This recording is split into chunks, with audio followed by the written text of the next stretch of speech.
Hello and welcome to all of you. आपका पुनः स्वागत है। अब तक की दो वीडियोस के अंदर जो हमारे सिलेबस डिस्कशन का क्रम चल रहा है, तो पहली वीडियो के अंदर हम लोगों ने overall UPSC civil services exam क्या है, कौन कौन सी नौकरियां या कौन कौन सी पोस्ट इसके अंतर्गत आती हैं, फिर उसका पैटर्न क्या है, प्रारंभिक परीक्षा, प्रीलिम्स, मुख्य परीक्षा, मेंस, पर्सनालिटी टेस्ट या इंटरव्यू साक्षात्कार, उसकी हम लोगों ने चर्चा की। उसके बाद दूसरे वीडियो के अंदर हम लोगों ने जो प्रारंभिक परीक्षा है, प्रीलिम्स एग्जामिनेशन है या जिसको हम लोग प्रिलिमिनरी एग्जाम भी कहते हैं, उसके पूरे पाठ्यक्रम की, दोनों पेपर्स की, उसके नेचर की, उस सब की चर्चा हम लोगों ने की है। और अभी इस वीडियो के अंदर हम लोग चर्चा करने वाले हैं जो हमारा मुख्य परीक्षा है, मेंस एग्जाम है, उसका जो पेपर एक है, पहला पेपर है, उसके अंतर्गत कौन कौन से विषय आते हैं, कौन कौन सी सावधानियां हैं, क्या उसकी प्रकृति है, उसकी हम लोग बात करने वाले हैं। पिछली क्लास में हम लोगों ने चर्चा की थी कि जो मुख्य परीक्षा है इसके अंदर जीएस के यानी कि सामान्य अध्ययन के 4 पेपर हैं और चारों पेपर 250 नंबर के हैं। तो अभी इसी में हम जो पहला पेपर है इसकी चर्चा करने वाले हैं, पेपर 1 की। आपको मैंने ये भी बताया था कि जो मुख्य परीक्षा है उसका नेचर कैसा होता है, सब्जेक्टिव, यानी कि आपको उत्तर लेखन करना है, आंसर राइटिंग करनी है। जबकि प्रारंभिक परीक्षा में आपको दिए गए 4 विकल्प में से कोई एक चुन करके केवल आपको गोला भरना होता है ना। ये चर्चा हम लोगों ने की थी। तो अभी हम पेपर 1 की तरफ आगे बढ़ने वाले हैं, उसकी बात करते हैं। सबसे पहले कौन कौन से विषय इसके अंतर्गत आते हैं, अगर हम इस चर्चा पर आते हैं पेपर 1 के अंदर, तो उसमें मुख्य रूप से 4 विषय आपको देखने को मिलेंगे।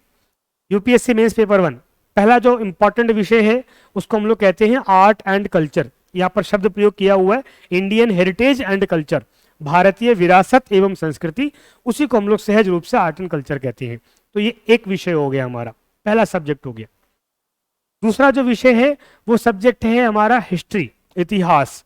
अब जब इतिहास की बात की जाती है तो यूपीएससी बाकायदा मेंशन करता है मुख्य परीक्षा के अंदर कि वहां पर एक तरफ इंडियन हिस्ट्री, भारतीय इतिहास की बात की जा रही है और दूसरी तरफ वर्ल्ड हिस्ट्री की बात की जा रही है, विश्व इतिहास की।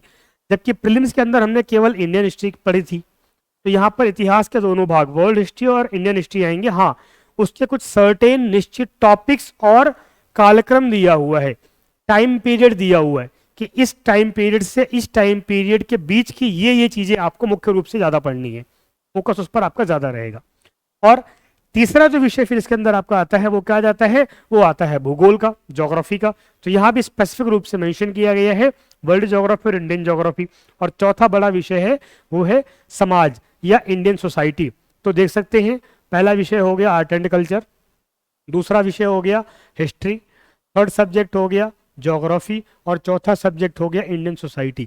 तो जीएस पेपर मेंस 1 जो 250 मार्क्स का है, इसमें कुल कितने सब्जेक्ट हैं, 4 सब्जेक्ट हैं, 4 सब्जेक्ट को आपको पढ़ने हैं। हाँ, अगर हम कहें कि 2 बड़े विषय कौन से हैं, तो 2 बड़े विषय कौन से हैं, हिस्ट्री और ज्योग्राफी। वर्ल्ड हिस्ट्री जो है वो अपने आप में बहुत छोटा विषय है, सामान्यतः मुख्य परीक्षा में एक प्रश्न उस पर देखने को मिलता है। लेकिन सोसाइटी और कल्चर, इसको लेकर के हम कोई प्रेडिक्शन नहीं कर सकते कि इतने ही सवाल आएंगे। लेकिन ये मोटी सी बात है कि अगर आप इतिहास को अच्छे से पढ़ते हैं तो इतिहास के अंदर भारतीय इतिहास, फ्रीडम मूवमेंट, कल्चर भी शामिल हो जाता है। और अगर आप भूगोल को अच्छे से पढ़ते हैं तो बड़ा हिस्सा आपका कवर हो जाता है, जिससे आपको अच्छे नंबर लाने में आसानी हो जाती है मुख्य परीक्षा के अंदर। आगे बढ़ते हैं, अब हम टॉपिक्स पर आ रहे हैं। इन विषय कौन कौन से टॉपिक दिए गए हैं, मैंने बार बार कहा है कि सिलेबस की समझ और सिलेबस हमेशा मस्तिष्क में रहना आपकी तैयारी का आधार, the basis of your preparation should be syllabus. तैयारी का आधार पाठ्यक्रम या सिलेबस होना चाहिए, वरना क्या है आप कुछ भी पढ़ते चले जाते हैं। कई बार आजकल ऑनलाइन का जमाना है, वहां कोई कुछ भी पढ़ाई भी चला जाता है, ऐसा भी हो जाता है। तो हम केवल नॉलेज गेन कर रहे होते हैं। यूपीएससी के तैयारी में उद्देश्य आपका नॉलेज गेन करना नहीं है। उद्देश्य क्या है, आवश्यक नॉलेज या ज्ञान को प्राप्त करके और उसको फिर वापस परीक्षा हॉल में उसको प्रदर्शित करके अंक लाना और सिलेक्शन पाना। इसको हमेशा फोकस रखिएगा, ठीक है। तो मुख्य परीक्षा में जब भी हम किसी विषय की बात करेंगे तो 2 चीजें बहुत इंपॉर्टेंट हैं और यूपीएससी की डिमांड वही होती है। नंबर 1, उस विषय की एक जनरल अंडरस्टैंडिंग, सामान्य समझ आपके अंदर विकसित होनी चाहिए विद्यार्थी के नाते, ठीक है। तो यहां जब मैं जनरल शब्द कह रहा हूं तो उसका मतलब ये बिल्कुल नहीं है कि जो किसी राह चलते हुए व्यक्ति को मालूम हो, नहीं, है ना। एक कोई अभ्यर्थी या विद्यार्थी होता है तो उसको विषय की समझ हो। और दूसरी बात, विश्लेषण करने की क्षमता या विश्लेषणात्मक कौशल, एनालिटिकल स्किल, उस विषय को आपने समझा है। अब उस विषयों के अंदर दिए गए कॉन्सेप्ट, अवधारणाओं, घटनाओं, इवेंट्स, तथ्य, फैक्ट्स को मिला करके उसका विश्लेषण आप कर सकें। क्योंकि सवाल पूछेगा वही आपसे, वो प्रश्न ये नहीं पूछने वाला है कि 1857 का रिवॉल्ट कब हुआ था या 1857 के रिवॉल्ट के सभी तथ्यों को लिखिए, बिल्कुल नहीं। वो विश्लेषण करवाएगा आपसे, उसके कारणों की बात करेगा, उसके परिणामों की चर्चा करेगा, उसके प्रभावों की चर्चा करेगा, उसके कारण आए गए बदलावों की चर्चा करेगा, और यही विश्लेषण है, यही है जो एनालिसिस कहलाता है। ठीक है, तो विषय की समझ और विश्लेषण करना, ये दो चीजें इंपॉर्टेंट है कम से कम मुख्य परीक्षा के अंदर। प्रारंभिक परीक्षा में फिर भी एक बार को आप थोड़ा बहुत दाएं बाएं होकर के वो परीक्षा पास कर सकते हैं, मुख्य परीक्षा में ऐसा बिल्कुल होने वाला नहीं है। तो आगे बढ़ते हैं। सबसे पहले टॉपिक की बात की जा रही है। ये टॉपिक आर्ट एंड कल्चर के ऊपर है। आर्ट एंड कल्चर जो पूरा ये टॉपिक है, इसके लिए एक ही लाइन में सब कुछ लिख दिया गया। तो क्या क्या लिखा है? भारतीय संस्कृति में Indian culture will cover the salient aspects, मुख्य विशेषताएं किसकी? प्राचीन काल से आधुनिक काल तक, यानी कि एशियंट हिस्ट्री से लेकर के मॉडर्न टाइम तक की घटनाओं तक की बात कर रहा है। ये टाइम फ्रेम हो गया। अब उसमें क्या क्या पढ़ना है? नंबर 1, कला के रूप, आर्ट फॉर्म्स। परफॉर्मिंग आर्ट्स होती हैं, उनके अलग अलग फॉर्म्स हैं, चाहे वो डांसिंग हो, चाहे वो पेंटिंग हो। ठीक है, तो ऐसे सभी अलग अलग प्रकार की कलाओं के बारे में, उनके फॉर्म्स के बारे में आपको जानकारी हो, एक बात। दूसरा, साहित्य, लिटरेचर। हम हिस्टोरिकल रिसोर्सेज में पढ़ते ही हैं इसको, ऐतिहासिक स्रोतों के अंतर्गत। प्राचीन भारत की पुस्तकें, मध्यकालीन भारत में अलग अलग पुस्तकें मिलती हैं हमको, चाहे वो जैन साहित्य हो, बौद्ध साहित्य हो, वैदिक साहित्य हो, अन्य प्रकार से लिखा गया साहित्य हो, लौकिक साहित्य हो, जो कुछ भी है। ठीक है, और फिर आर्किटेक्चर, वास्तुकला। तो from ancient time to modern time, तीनों चीजें, आर्ट फॉर्म्स, लिटरेचर और आर्किटेक्चर की बात इसके अंतर्गत की जाएगी। इसकी जानकारी आपको होनी चाहिए। ये आर्ट एंड कल्चर में आ गया, ये हमारा एक विषय हो गया इस पेपर का। दूसरा सब्जेक्ट हमारा इतिहास है। अब इतिहास में यहाँ सेकंड से लेकर के और 5th तक हिस्ट्री के विषय दिए हुए। इसके अंदर भी जो सेकंड, थर्ड और फोर्थ टॉपिक है, ये इंडियन हिस्ट्री का टॉपिक है, भारतीय इतिहास का टॉपिक है। और जो अंतिम टॉपिक है, यानी कि 5वां वाला, ये वर्ल्ड हिस्ट्री का टॉपिक है, विश्व इतिहास का टॉपिक है। ऑब्वियस सी बात है, हमारा फोकस सर्वाधिक कहां पर होगा? भारतीय इतिहास पर। तो क्या कह रहा है भारतीय इतिहास में? सबसे पहले वो बात कर रहा है, मॉडर्न इंडियन हिस्ट्री, आधुनिक भारत का इतिहास, from about the middle of the 18th century, 18वीं शताब्दी के मध्य से। मध्य माने क्या हो गया? तो 1750 से लेकर के अंटिल द प्रेजेंट, वर्तमान काल तक।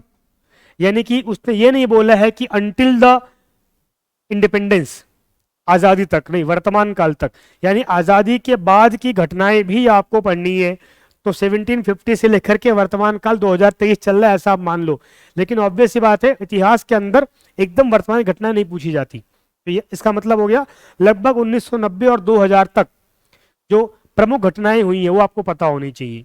अब इसी को 2 फेज में पढ़ लिए जाते हैं कई बार। 2 फेज कौन कौन से हो जाते हैं? तो पहला फेज इसका हो जाता है आजादी से पहले, 1750 से लेकर के और 1947 तक, जिसको हम मॉडर्न इंडियन हिस्ट्री का देते हैं। और इससे का दूसरा फेज जो पढ़ाते हैं अक्सर संस्थानों में, वो हमारा होता है पोस्ट इंडिपेंडेंस, स्वातंत्र्योत्तर भारत या आजादी के बाद वाला जो फेज होता है, यानी कि 1947 से लेकर के और आगे सो ऑन। यानी कि मोटा मोटा आप कम से कम 1990 या 2000 तक की आपको अच्छी समझ होनी चाहिए। 90 इसलिए क्योंकि आप लोगों ने थोड़ा बहुत शायद पॉलिटी के अंदर स्कूलिंग में पढ़ा होगा कि 1990 जो था वो एक इंपॉर्टेंट दौर था भारत के लिए। उसके बाद भारत में उदारीकरण की शुरुआत होती है, अर्थव्यवस्था का प्रारूप बदल जाता है ना। तो भारत में अर्थव्यवस्था का प्रारूप, उदारीकरण के आने से समाज के अंदर बड़े बदलाव देखने को मिलते हैं। तो जब हम उसका अध्ययन करेंगे तो 1990 से पहले का इंडिया और उसके बाद का इंडिया एकदम डिफरेंस आपको दिखाई देगा। उस सबकी चर्चा यहाँ पर आएगी। ठीक है, तो टाइम फ्रेम हमारा क्लियर हो गया। 1750 से लेकर के मोटा मोटा 2000 तक के बारे में क्या क्या पढ़ना है? तो नंबर 1, महत्वपूर्ण घटनाएं, इवेंट्स जो जो हुए हैं।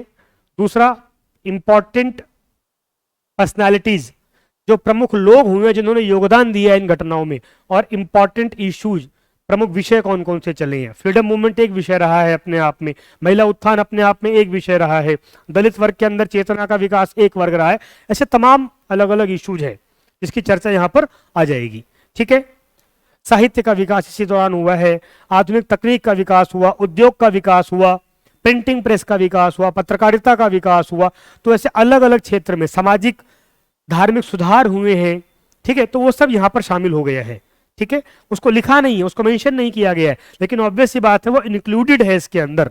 ठीक है, चलिए आगे बढ़ते हैं। फिर हम जब तीसरे टॉपिक पर आएंगे, इतिहास की बात कर रहे हैं, तो यहां पर उसने मॉडर्न हिस्ट्री पढ़वाया आपसे, आधुनिक भारत का इतिहास। अब उसी का एक स्पेसिफिक सेक्शन, एक मुख्य भाग जिसको हम लोग बोलते हैं फ्रीडम स्ट्रगल, स्वतंत्रता संग्राम, इसको पढ़ना होगा। स्वतंत्रता संग्राम। अब स्वतंत्रता संग्राम अलग से लिखा है, यानी कि उसका कोई फेज भी होगा। तो सामान्य रूप से इसका अगर हम बृहत ब्रॉड लेवल की बात करें तो उसके फेज को हम फ्रॉम 1857 टू 1947 तक ले सकते हैं। 90 साल का जो पूरा फेज हो गया, 90 ईयर्स का। ठीक है, बहुत बार बहुत सारे अध्यापक और पुस्तकें 1885 से इसकी शुरुआत करती हैं, कांग्रेस की स्थापना से, कोई समस्या नहीं है। ठीक है, आप चाहे जहां से भी शुरुआत करेंगे, लेकिन आपको पढ़ना दोनों चीजें पड़ेंगी। ठीक है, 1857 के अंदर क्या हुआ था? द ग्रेट इंडियन रिवॉल्ट, जिसको वीर सावरकर ने बाकायदा first freedom movement of India, Bharat का पहला स्वतंत्रता संग्राम बोला था। ठीक है, तो ऑब्वियस सी बात है कि इस फेज को आपको विशेष रूप से पढ़ना है।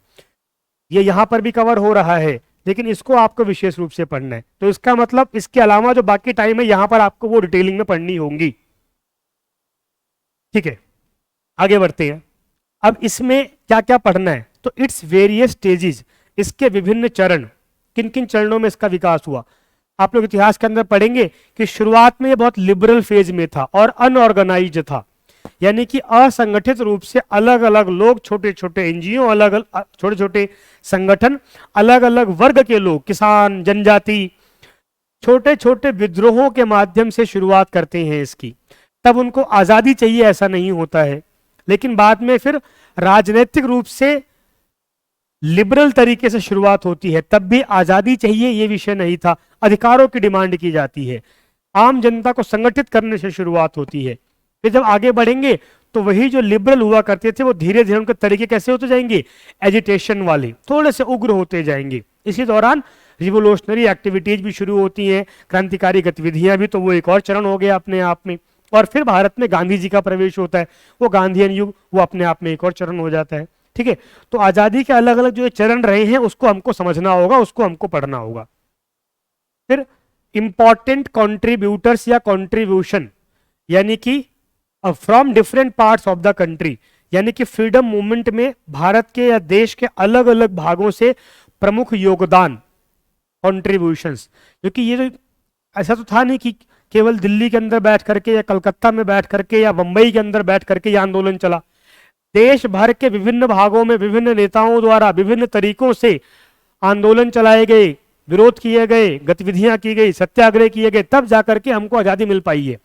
तो उन कॉन्ट्रीब्यूशंस को हमको पढ़ना होगा। और कॉन्ट्रीब्यूशन में जब हम बात करेंगे तो राजनीतिक कॉन्ट्रीब्यूशन तो आएगा ही आएगा, समाज के अंदर क्या सुधार बदलाव हुए हैं, अर्थव्यवस्था के द्वारा कैसे योगदान दिए गए हैं, महिलाओं के द्वारा क्या योगदान दिया गया है, जनजातियों के द्वारा क्या योगदान दिया गया है, किसान के द्वारा क्या योगदान दिया गया है। हर तरह के कॉन्ट्रीब्यूशंस को हमको समझना पड़ना होगा, उस पर अपनी एक समझ विकसित करनी होगी, ऐसा ये टॉपिक कह रहा है। ठीक है, आगे बढ़ती है। चौथा जो इसमें टॉपिक है फिर वो है हमारा पोस्ट इंडिपेंडेंस, स्वतंत्रता के पश्चात। मैंने अभी बोला ना आपको, ठीक है, कि इसके अंदर जब हमने बात की अंटिल द प्रेजेंट, तो पोस्ट इंडिपेंडेंस स्वतः आ गया है। तो स्वतंत्रता के पश्चात क्या पढ़ना है बताया हुआ है, दो चीजें करनी है। नंबर एक, कंसोलिडेशन, यानी कि एकीकरण, एंड रीऑर्गेनाइजेशन, और पुनर्गठन विद इन द कंट्री, देश के अंदर। जब देश आजाद हुआ तो देश आजाद तो हुआ ही था, साथ में देश का बंटवारा भी हुआ था। और जिस रूप में देश आजाद हुआ था तो पूरा भारत राजनीतिक रूप से एक नहीं था, उस देश के अंदर 550 प्लस रियासतें थी, और ये रियासतें भी एक कुछ वर्ग किलोमीटर में फैली हुई रियासत से लेकर के कई लाख वर्ग किलोमीटर तक फैली हुई रियासतें थी।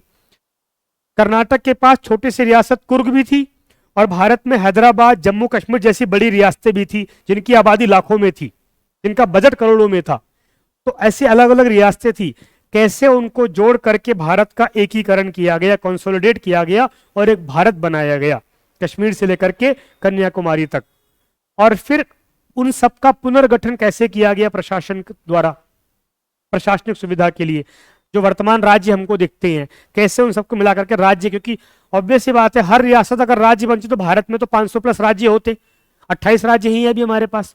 तो कैसे उनका पुनर्गठन किया गया, कैसे मिलाया गया, कौन कौन से उसमें भाषाई समस्याएं आई, राज्यों के लिए कैसे कैसे आंदोलन चले, इस सबको हम लोग यहाँ पे चर्चा करेंगे या पढ़ना होगा।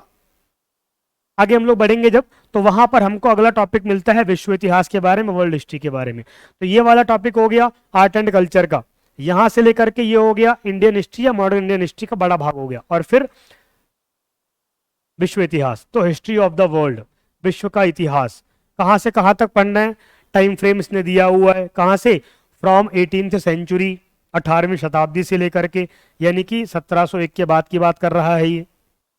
उसके अंदर भी क्या पढ़ना है तो दिया हुआ है, सच एज, जैसे कि या यथा, कौन कौन सी घटनाएं उसकी बात करेगा। कौन कौन सी घटनाएं हैं, तो पहला इंडस्ट्रियल रिवॉल्यूशन,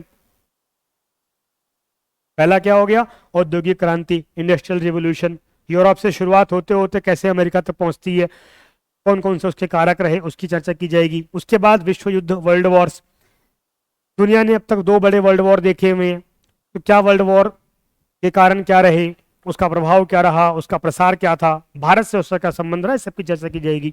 अगला विषय आता है विड्रॉल ऑफ नेशनल बाउंड्रीज, राष्ट्रीय सीमाओं का पुनः सीमांकन, बहुत महत्वपूर्ण टॉपिक रहेगा। ठीक है, हालांकि ओवरऑल पेपर 1 में विश्व इतिहास से सामान्य रूप से एक प्रश्न आता है ना, तो बहुत फोकस करना है विश्व इतिहास के ऊपर, ऐसा नहीं है। लेकिन कई बार भारतीय इतिहास को समझने के लिए भी आपको विश्व इतिहास की कई घटनाओं की समझ होना जरूरी है, और अगर इसकी अच्छी समझ होगी तो भारतीय इतिहास को विशेष रूप से जो हमारा मॉडर्न इंडियन हिस्ट्री है उसको आप बहुत ज्यादा समझ पाते हैं, उसको आप आत्मसात कर पाते हैं। ठीक है, तो सीमाओं का पुनः सीमांकन, यानी कि जो अलग अलग वैश्विक घटनाएं हो रही थी, वर्ल्ड वॉर्स हो रहे थे, यूरोप के अंदर बदलाव आ रहे थे, उसके कारण किस प्रकार से नए नए देश बन रहे थे, या 2 देशों की बाउंड्रीज बन रही थी या बिगड़ रही थी, घट रही थी या बढ़ रही थी, ये हम लोग पढ़ेंगे विशेष रूप से यूरोप के अंदर। बाद में फिर इसका प्रभाव अफ्रीका और एशिया के अंदर भी पड़ेगा जब वर्ल्ड वॉर होगा तो। ठीक है, फिर अगला है कॉलोनाइजेशन और डीकॉलोनाइजेशन, उपनिवेशीकरण और वी उपनिवेशीकरण या उपनिवेश की समाप्ति। अब ये क्या है, तो आप सबको ध्यान में है कि यूरोप के अंदर कुछ पावर जो मजबूत हुई, जैसे ब्रिटेन, फ्रांस, स्पेन, डेनमार्क आदि आदि, इन्होंने अन्य मुल्कों को जो तुलनात्मक तौर पर गरीब या कमजोर थे, गरीब कमजोर केवल कहना ठीक नहीं है क्योंकि भारत गरीब नहीं था जब हम लोग उनके गुलाम बने, लेकिन इन शक्तियों ने एशिया में, अफ्रीका में, अमेरिका में, यानी यूरोप के बाहर, इन शक्तियों ने उनको कैसे अपना उपनिवेश बनाया, अपनी कॉलोनीज वहां पर बनाई, तो कैसे उसकी वृद्धि हुई, पूरे विश्व भर में फैला, और फिर बाद में किन कारणों से उसकी समाप्ति हुई। जैसे हमारा देश, ब्रिटेन की हम लोग कॉलोनी बने, उससे पहले देश के अंदर फ्रांसीसी भी आए, डेनमार्क से भी लोग आए, पुर्तगाल से भी लोग आए, फ्रांस से भी लोग आए। अंततोगत्वा ब्रिटेन ने खुद का विस्तार भारत के अंदर किया, भारत विजय की, और फिर भारत से उनको अपना बोरिया बिस्तर समेटना पड़ा। They have to lift the India and to provide the liberty, या बल्कि छीना है हमने उनसे तो आजादी, तो प्रोवाइड करना ठीक नहीं है। ठीक है, तो ये पूरा घटनाक्रम कैसे चला ये भी आएगा विश्व इतिहास के अंदर, क्योंकि उपनिवेशवाद केवल भारत में हुआ था ऐसा नहीं है, अफ्रीका के अंदर भी हुआ था, अमेरिका के अंदर भी हुआ था, और शेष एशिया के अंदर भी हुआ था। फिर अगला जो एक बड़ा विषय आ जाता है वो क्या आ जाता है, पॉलिटिकल फिलॉसफीज, राजनैतिक दर्शन। तो इस दौरान राजनीति शास्त्र, पॉलिटिकल साइंस के अंदर अलग अलग फिलॉसफीज का जन्म हुआ। यूरोप के बहुत सारे फिलोसफर्स हुए, उन्होंने उसके बारे में उस दर्शन दिया, उसको लिखा, उसके प्रमुख एलिमेंट्स, तत्वों की चर्चा की, जैसे साम्यवाद, कम्युनिज्म, पूंजीवाद, कैपिटलिज्म, समाजवाद, सोशलिज्म, ये नाम सुने होंगे हम लोगों ने चर्चा में, अभी भी सुनते हैं।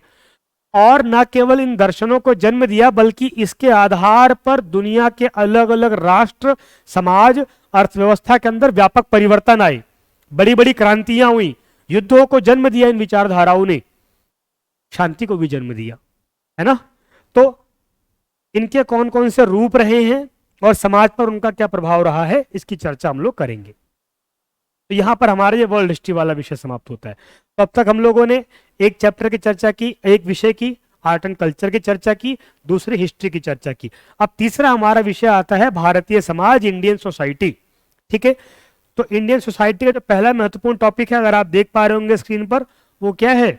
वो है भारतीय समाज की विशेषताएं और उसकी विविधता, यानी कि जो इंडियन सोसाइटी के सेलिएंट फीचर्स और इंडियन डाइवर्सिटी।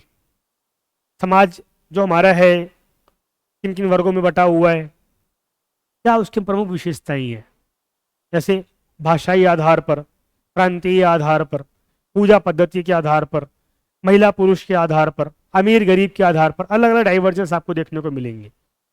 एक दृष्टिकोण से ये बंटवारे हैं और दूसरे दृष्टिकोण से विविधताएं हैं, डाइवर्सिटीज है। इसको हम लोग पढ़ेंगे। ठीक है, आगे बढ़ते हैं। सोसाइटी वाला ही टॉपिक कंटिन्यू है। ठीक है, तो फिर अगला जो टॉपिक आता है, जो बहुत महत्वपूर्ण टॉपिक है अपने आप में, वो क्या है? Role of women and women's organisations. Bharat में या भारतीय समाज के अंदर महिला और महिला संगठनों का योगदान। अब ये फ्रीडम मूवमेंट के अंदर भी आएगा, ये कलाओं के अंदर भी आएगा, ये साहित्य के अंदर भी आएगा, ये पत्रकारिता के अंदर भी आएगा। किस प्रकार महिलाओं ने समाज में अपना योगदान दिया है, समाज को परिवर्तित करने में अपना योगदान दिया है, उसकी चर्चा हम लोग करेंगे। इसी प्रकार पॉपुलेशन एंड एसोसिएटेड इश्यूज, यानी जनसंख्या संबंधी मुद्दे, ये भी एक इंपॉर्टेंट टॉपिक होता है। किसी देश की जनसंख्या उस देश के लिए एक रिसोर्स भी हो सकती है, संसाधन भी हो सकती है, और उस देश पर भार भी हो सकती है ना। तो भारतीय जनसंख्या का क्या प्रारूप रहा है समाज में जनसंख्या का, और उसका हमको क्या पॉजिटिव नेगेटिव उसके एस्पेक्ट है, उसकी चर्चा करेंगे। पॉवर्टी एंड डेवलपमेंट इश्यूज, गरीबी और विकासात्मक विषय आएंगे। हम लोग अक्सर सुनते हैं गरीबी हटाओ का नारा, हम लोगों ने सुना, इंदिरा गांधी जी ने दिया था। तो आजादी के बाद से, आजादी से पहले तो ये विषय था ही, आजादी के बाद से लेकर के और वर्तमान समय तक गरीबी और फिर उसको समाप्त करने के लिए अलग अलग योजनाएं, ये बड़ा विषय बना हुआ है। कोविड काल के दौरान भी भारत की सरकार को 80 करोड़ लोगों को भोजन उपलब्ध कराना पड़ा, यानी कि एक इंपॉर्टेंट टॉपिक है हमारे यहाँ, बड़ा विषय है हमारे समाज का, इसकी चर्चा हम लोग करेंगे। और फिर आगे एक बड़ा विषय है अपने आप में शहरीकरण, उसकी समस्याएं और उसके रक्षा उपाय। भारत में तेजी से स्वतंत्रता के बाद लगातार एक के बाद एक शहरों का विकास हो रहा है, महानगर खड़े हो रहे हैं। आज हमारे पास दिल्ली, बंबई, कलकत्ता, मद्रास, ऐसे बड़े बड़े शहर डेवलप हुए हैं जिनकी आबादी लाखों करोड़ों में है। फिर नए शहर बहुत तेजी से बढ़ रहे हैं, हर राज्य के अंदर ऐसे दर्जनों शहर हो गए हैं। तो शहर बढ़ रही है, उसकी आबादी बढ़ रही है, वहां पर इंफ्रास्ट्रक्चर बढ़ रहा है। इसके कारण कुछ समस्याएं भी खड़ी हो रही हैं। क्या पानी की समस्या खड़ी हो रही कि नहीं हो रही है? इन शहरों में बिजली, इन शहरों के अंदर प्रदूषण, इन शहरों में रहने की जो व्यवस्थाएं हैं वो अपने आप में समस्याएं हैं कि नहीं है? उन शहरों में होने वाले अपराध, तो ऐसी कौन कौन सी समस्याएं हैं जो शहरीकरण के कारण, शहरों के विकास से कारण आ रही हैं, और उनकी क्या समाधान या रेमेडीज हो सकती हैं? हम लोग स्मार्ट सिटी मिशन के बारे में सुनते हैं, वो भी यहाँ पर एक बड़ा विषय बन जाता है। ठीक है, तो उसकी चर्चा यहाँ पर की जाएगी। आगे हम लोग जब बढ़ेंगे तो क्या ध्यान में आएगा, अगला जो टॉपिक है समाज के अंदर ही, वो है ग्लोबलाइजेशन, यानी कि भूमंडलीकरण या वैश्वीकरण। तो वैश्वीकरण के कारण भारतीय समाज पर क्या प्रभाव पड़ा, क्या बदलाव आए? एक गाना मुझे ध्यान में आता है, एक फिल्म आई थी, फिल्म का नाम मुझे नहीं ध्यान में आ रहा, संभवतः आमिर खान उस फिल्म में, उसमें गाना है देखो 2000 जमाना आ गया, है ना। इसका क्या मतलब है? वैश्वीकरण के बाद पूरी दुनिया के अंदर एक कैपिटल यानी कि पूंजी यानी कि पैसा, दूसरा ह्यूमन रिसोर्स मानव संसाधन, और तीसरा तकनीक, इसका आदान प्रदान बहुत तेजी से बढ़ा है। आज आप एक वीडियो कॉल से तुरंत दुनिया में किसी भी जगह पर बात कर सकते हैं। एक आपने मोबाइल उठाया, मैसेज किया, चंद सेकंड्स में वो किसी के पास, माइक्रो सेकंड में किसी के पास पहुंचा, वो आपको रिप्लाई कर रहा है। आज से 30 साल पहले, 40 साल पहले ये संभव नहीं था। आपने कोई संदेश किसी को भेजा है, उसका उत्तर आने में समय लग जाता था। ठीक है, तो इसका बदलाव समाज के ऊपर पड़ा है, अर्थव्यवस्था के ऊपर पड़ा है, लोगों की जीवन शैली पर पड़ा है, देश की राजनीति पर पड़ा है ना। तो वो क्या प्रभाव रहे हैं उसकी चर्चा यहां पर की जाएगी। ठीक है, और अंतिम जो टॉपिक रहेगा इंडियन सोसाइटी के अंदर, भारतीय समाज के अंदर, वो क्या रहेगा? नंबर 1 सोशल एम्पावरमेंट, सामाजिक सशक्तिकरण, कि भारतीय समाज एक ओवरऑल समाज के रूप में मजबूत हो रहा है कि नहीं हो रहा है, उसकी चर्चा की जाएगी। किसी की जाति, किसी की भाषा, किसी का प्रांत, किसी का वर्ग, उसके नाते नहीं, समाज के नाते हम बात की जाएंगे, कितना परिपक्व हो रहा है, मैच्योरिटी आ रही है कि नहीं आ रही है। उसके बाद संप्रदायवाद, कम्युनलिज्म एक बड़ी समस्या है, रीजनलिज्म और धर्मनिरपेक्षता। इसका मतलब क्या हो गया? रीजन के आधार पर बंटवारा या diversity, Punjabi, Bihari, Bengali, north Indian है, साउथ इंडियन है, नॉर्थ ईस्ट का है, पहाड़ी, ऐसे अलग अलग हम लोग शब्द सुनते होंगे। तो किसी एक क्षेत्र विशेष के आधार की ये डाइवर्सिटी या कह सकते हैं बंटवारा है, उसका भारतीय राजनीति पर, भारतीय समाज पर क्या प्रभाव पड़ता है। और इसी प्रकार धर्मनिरपेक्षता या सेकुलरिज्म ये एक बड़ा विषय रहता है। भारतीय संविधान में प्रस्तावना के अंदर इसको स्थान दिया गया, प्रियम्बल में बाकायदा इसको स्थान दिया गया है ना। तो उसका क्या प्रभाव रहता है उसकी चर्चा करेंगे। तो ये हो गया हमारा इंडियन सोसाइटी, और यहां से हमारा फिर अगला सब्जेक्ट स्टार्ट हो जाता है, कौन सा? भूगोल। भूगोल में 3 टॉपिक के अंतर्गत सिलेबस को डिस्क्राइब किया गया है। पहला टॉपिक क्या है? Salient features of world physical geography, यानी कि विश्व के भौतिक भूगोल की प्रमुख विशेषताएं। अब ये टॉपिक हम लोगों ने प्रारंभिक परीक्षा के अंदर ही पढ़ा है, यहां भी पढ़ना है हमको। ठीक है, दूसरा टॉपिक क्या है? थोड़ा सा ये इकोनॉमिक ज्योग्राफी से जुड़ा हुआ है, जहां पर ये फिजिकल ज्योग्राफी था ये आर्थिक भूगोल से जुड़ा हुआ है। ध्यान से इसको समझिएगा कि नेचुरल रिसोर्सेज, प्राकृतिक, मुख्य प्राकृतिक संसाधन। प्राकृतिक संसाधन क्या होते हैं? पानी, जल, तेल, ऑयल, कोयला और तमाम ऐसी बहुमूल्य धातुएं जो प्रकृति ने उपलब्ध कराए हैं, जिसको हम बना नहीं सकते, वो प्राकृतिक संसाधन है। तो ऐसे जो प्रमुख प्राकृतिक संसाधन हैं उनका दुनिया के अंदर वितरण, डिस्ट्रीब्यूशन। ठीक है, यानी कि दुनिया में कहाँ कहाँ फैलाव है, कहाँ वो बड़ी मात्रा के अंदर पाए जाते हैं, कौन ज्यादा उसको इंपोर्ट कर रहा है, एक्सपोर्ट कर रहा है, आदि आदि। और दुनिया के अंदर पड़ते हुए साउथ एशिया और इंडियन सबकॉन्टिनेंट, भारतीय उपमहाद्वीप में ज्यादा पढ़ेंगे इसको हम। ठीक है, क्योंकि हम भारत में रह रहे हैं, हमको भारत सरकार की सेवा में जाना है। तो पहली बात, भारत में इसकी क्या स्थिति है, फिर हमारे अड़ोस पड़ोस साउथ एशिया में इसकी क्या स्थिति है, और फिर दुनिया की बात हम लोग करेंगे। ठीक है, ये इस 11वें टॉपिक का एक भाग या ए पार्ट हो गया है। ठीक है, फिर इसका जो बी पार्ट है, इसका बी पार्ट है, उसमें क्या कह रहा है वो, यहां से शुरू हो रहा है ये जो आप भाग देख रहे हैं। तो इसमें वो कह रहा है कि विश्व भारत सहित, यानी कि दुनिया प्लस में इंडिया के विभिन्न भागों में प्राथमिक, द्वितीयक और तृतीयक क्षेत्र के जो उद्योग हैं उनको स्थापित करने के लिए जिम्मेदार कारक। मैं दोबारा समझाता हूं। 3 तरह की इंडस्ट्रीज होती हैं। एक होती है प्राइमरी इंडस्ट्रीज, जिसमें नॉर्मली सामान्यतः कृषि और उससे संबंधित विषय आते हैं, एग्रीकल्चर एंड अलाइड इश्यूज, यानी कि जहां पे हम चीजों को उगाते हैं प्राकृतिक रूप से। दूसरा आता है सेकेंडरी इंडस्ट्री, जिसको हम कहते हैं द्वितीय क्षेत्र के उद्योग। इसमें क्या आता है, जहां पर हम प्राइमरी उद्योगों के कच्चे माल का उपयोग करके कुछ मैन्युफैक्चर करते हैं, उत्पादन करते हैं, निर्माण करते हैं। जैसे कपास उगाई गई खेत में, उसका उपयोग करके हमने कपड़ा बना लिया। ठीक है ना, तो प्राइमरी हो गया क्या, कॉटन इंडस्ट्री, कपास उद्योग। सेकेंडरी हो गया क्या, कॉटन के आधार पर फिर टेक्सटाइल इंडस्ट्री, वस्त्र उद्योग। क्लियर हो गया। और फिर तृतीय क्षेत्र, टर्शियरी सेक्टर, इसको हम लोग सेवा क्षेत्र या सर्विस सेक्टर भी कहते हैं, यानी कि जहां पर उपरोक्त दोनों उद्योगों को जो सेवाएं प्रदान करते हैं, जैसे बैंकिंग सर्विसेज, टेलीफोनिक सर्विसेज, बिजली, स्वास्थ्य, शिक्षा, ये सेवाएं हैं। यहाँ पे हम कुछ बना नहीं रहे हैं, कोई उत्पादन नहीं कर रहे हैं, कुछ उगा भी नहीं रहे हैं, हम केवल सर्विसेज दे रहे हैं। मैं आपको क्लास में पढ़ा रहा हूं, पर मैं कोई प्रोडक्शन नहीं कर रहा हूं। मैं यहाँ से लेक्चर दे रहा हूँ, उससे आपको कुछ जानकारी मिल रही है। ठीक है, तो 3 तरह के जो उद्योग हैं, तो ये उद्योग कहीं पर बड़ी मात्रा में विकसित हुए हैं या कहाँ पर विकसित होंगे, उसके लिए कौन कौन से कारक जिम्मेदार हैं, उसकी चर्चा यहाँ पर हम लोग करेंगे। ठीक है, उदाहरण की अगर हम बात करें तो भारत में कुछ चीजें हैं जहां पर सर्विस सेक्टर के लिए प्रसिद्ध है। बेंगलोर की बात हम लोग करते हैं, पुणे है, गुड़गांव है, ये किसके लिए फेमस है? सर्विस सेक्टर के लिए, आईटी इंडस्ट्री की डेवलप हुई है यहाँ पर। इसी प्रकार कुछ ऐसे शहर भी होंगे जो फेमस है उद्योगों के लिए, कानपुर हो गया, लुधियाना हो गया, जहां पर इंडस्ट्रीज बहुत बड़ी मात्रा में डेवलप हुई हैं।